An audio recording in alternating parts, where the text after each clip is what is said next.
जय श्री राम दोस्तों। आज शुरू करते हैं हम पाठ 20 आंकड़े। ठीक, देखो समझो और उत्तर दो। ठीक है, विभिन्न सूचनाओं के संख्यात्मक रूप को आंकड़े कहते हैं। कोई सूचना है उसका संख्यात्मक रूप होगा, उसको आंकड़े कहते हैं। ठीक है, एक प्राथमिक विद्यालय में कक्षा 1 के छात्रों की संख्या 50, 2 में 40, 3 में 30, 4 में 30 तथा 5 में 20 है। इस आंकड़े को स्तंभ चित्र द्वारा, ठीक है, स्तंभ चित्र द्वारा ऐसे दर्शाया गया है। ठीक है, कक्षा 1 में 50 है, कक्षा 2 में 40 है, 3 में 30 है, 4 में 30 है, 5 में है 20 छात्र। ठीक है, इधर छात्रों की संख्या है, इधर कक्षा है। ठीक है, समझ गए। अब इसमें पैमाना दिया है, एक खाना बराबर 5 बच्चे के बराबर है। एक खाना, ठीक है, 5, 10 जो भी खाना है इतना है एक खाना। ठीक, 5, 10, 15, 20, 25, 30 ऐसे 5 बच्चे का एक खाना है, एक डब्बा। ठीक, खाना मतलब डब्बा। प्राथमिक विद्यालय की सभी कक्षाओं में कुल कितने छात्र हैं? प्राथमिक विद्यालय है 1 से लेकर 5 तक का है, तो कुल छात्र कितने हैं? कुल छात्र मतलब सभी को जोड़ देना है। 50 और 40 90, 90 और 30 120, और 30 150, और 20 170। ठीक है, 170 छात्र। ठीक, किस कक्षा में सबसे अधिक और सबसे कम छात्र हैं? सबसे अधिक किस में है? कक्षा 5 में 50 छात्र है। ठीक, कक्षा 5। सबसे कम किस में है? कक्षा 2 में भी, सॉरी, कक्षा 1 में है सबसे ज़्यादा, कक्षा 1 में सबसे अधिक, और सबसे कम है क्लास 5 में। सबसे कम कक्षा 5 में 20 छात्र हैं। इधर से इधर है ना। ठीक, कक्षा 1 से कक्षा 5 में कितने छात्र कम है?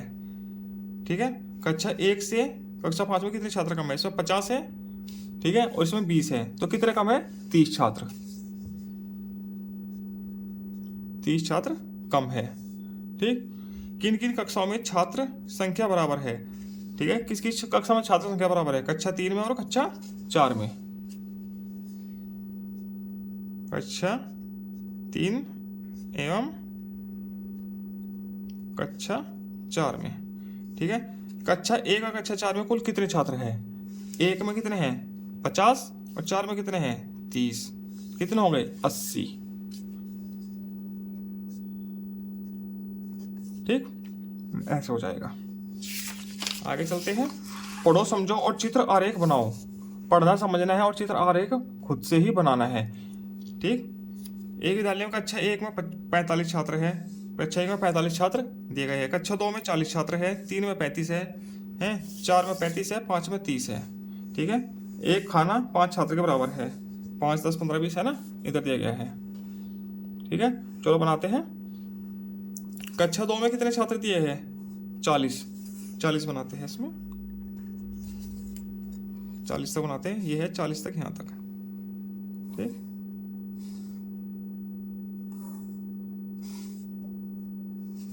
ठीक है, इसमें रंग भर देते हैं।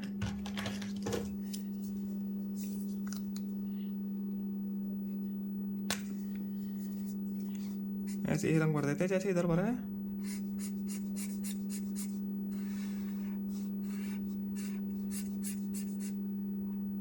ठीक, कक्षा 3 में है 35 छात्र।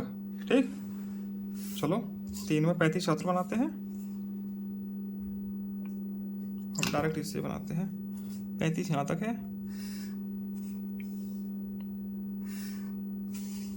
ठीक,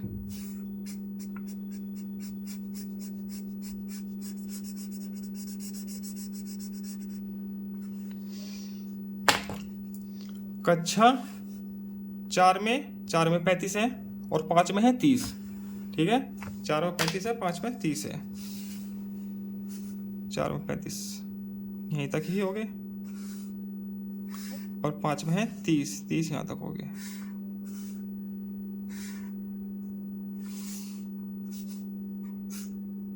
ठीक, ऐसे पढ़ देते हैं फटाफट।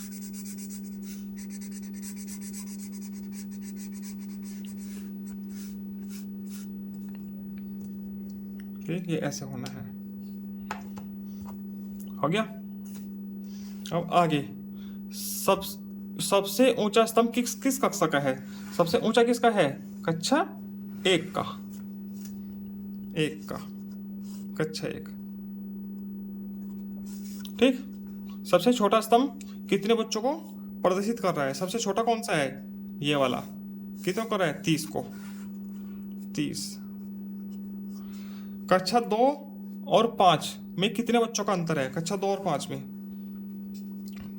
2 ये है और 5 ये है। कितने का अंतर है?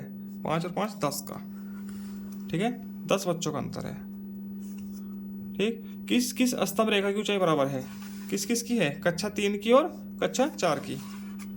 ठीक है, लिखो कक्षा 3 एवं कक्षा 4 की। ठीक। चलो आगे चलते हैं। तालिका को देखो और स्तंभ चित्र द्वारा दर्शाओ। तालिका देखने स्तंभ चित्र द्वारा दर्शानी है।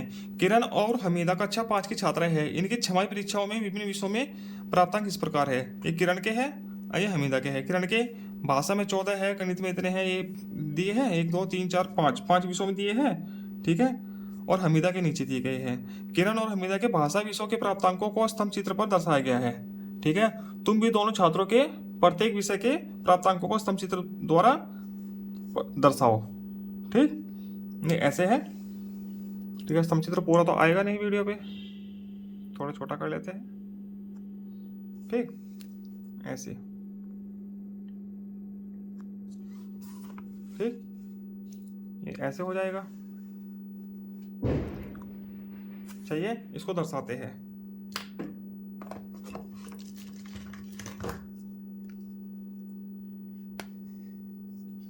शुरू में हम किरण किरण के दर्शा देते हैं।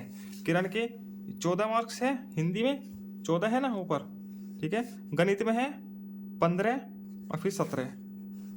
गणित में 15 तक दर्शाते हैं।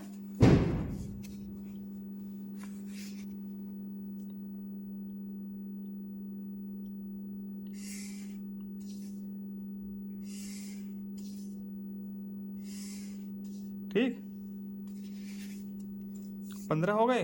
विज्ञान में है 17, विज्ञान में 17 है किरण के, ये 17 हो गए। ठीक, कला में है 14, ये 14 दर्शाओ।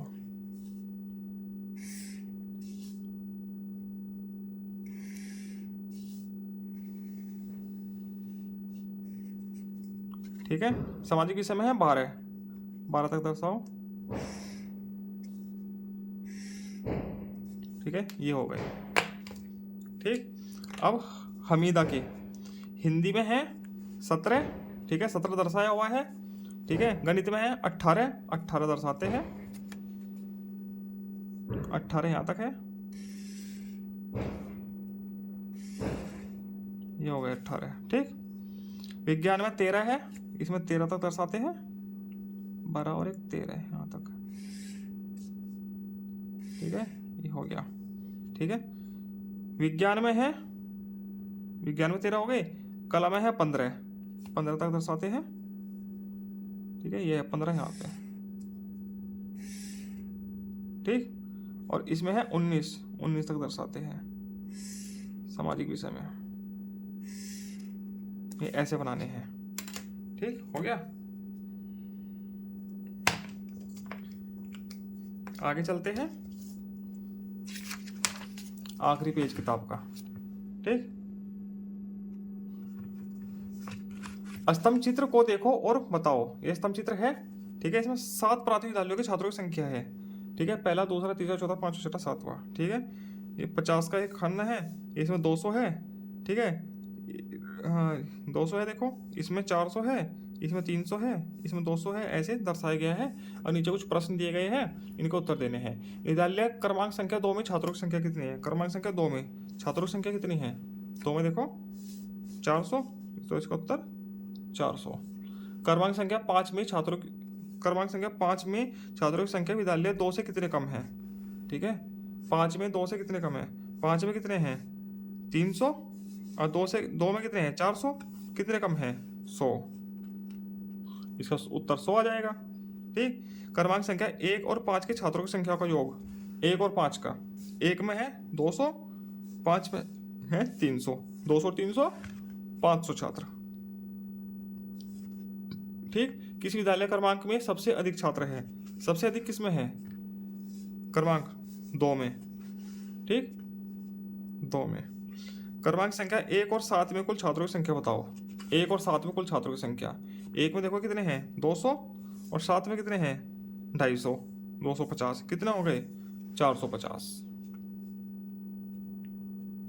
ठीक, सबसे अधिक और सबसे कम छात्र संख्या वाले विद्यालयों की छात्र संख्याओं में कितना अंतर है? सबसे अधिक और सबसे कम में। ठीक है, सबसे अधिक कितनी है 400 इसमें, और सबसे कम कितना है इसमें, और इसमें है 200। तो अंतर कितने का है? 200 का। ठीक, 200 छात्रों का।